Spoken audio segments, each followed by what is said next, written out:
Joe Tate will be caught out on Emmerdale next week, amid huge changes for the Dingles and the Sugdens. This week we saw Moira Dingle sell Butler's farm to the Tates, amid Joe meddling to make it happen. Kane Dingle wasn't happy about his wife's choice, but she did it for her family's future amid her being in prison for a double murder that she did not actually commit. The selling of the farm led to Joe naming Robert Sugden as the new tenant farmer, seeing the Sugdens taking back over the land.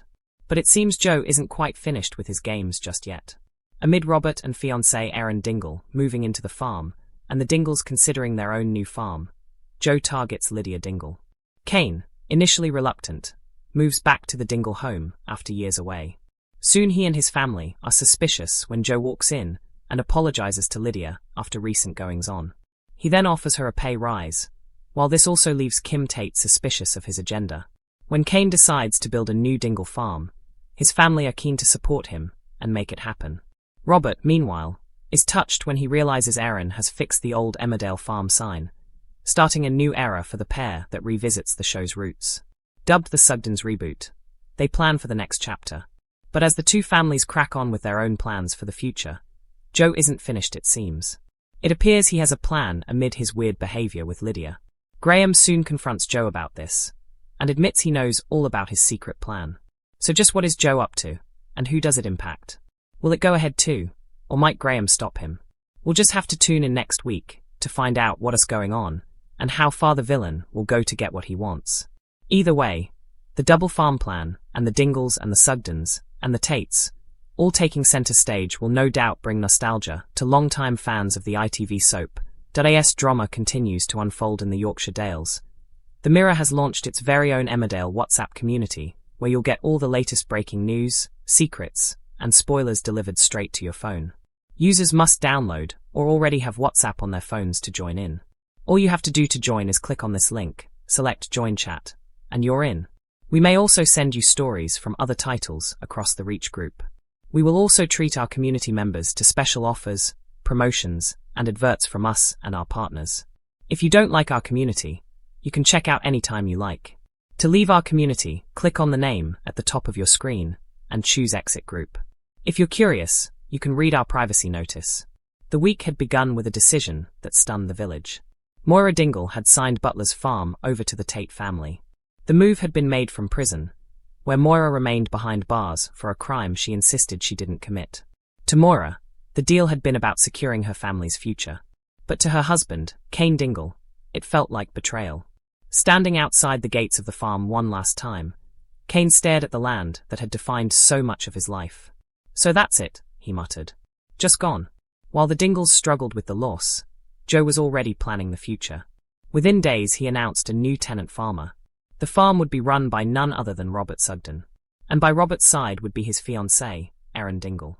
For long-time villagers, the news carried a powerful sense of history. The Sugden family had once built their lives on this very land. Now they were returning. Robert stood proudly beside Erin as they walked across the fields. "This place means everything to my family," Robert said.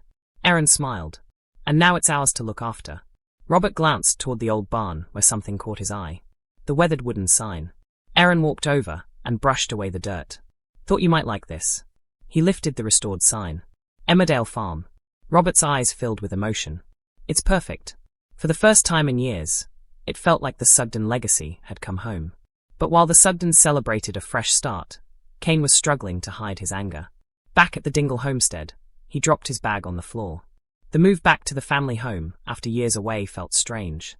His sons, Kyle and Isaac, looked uneasy. "This is home now," Kane told them gently. But even as he said it, he wasn't sure he believed it himself. Later that evening, the Dingle family gathered at the Woolpack. The atmosphere was tense. "We've lost one farm," Kane finally said. "But that doesn't mean we're done." Charity raised an eyebrow. "What are you saying?" Kane leaned forward. "We build our own. A Dingle farm." The table fell silent. Then slowly, smiles appeared. The Dingles loved a fight. The following morning, the pub door swung open. Joe Tate walked in. The Dingles immediately fell quiet. Joe looked straight at Lydia Dingle. "I owe you an apology," he said calmly. Lydia blinked in confusion. "For what?" "For everything that's happened recently." Joe reached into his pocket. "And I'm increasing your pay." The entire room stared. Kane narrowed his eyes. Joe Tate being generous?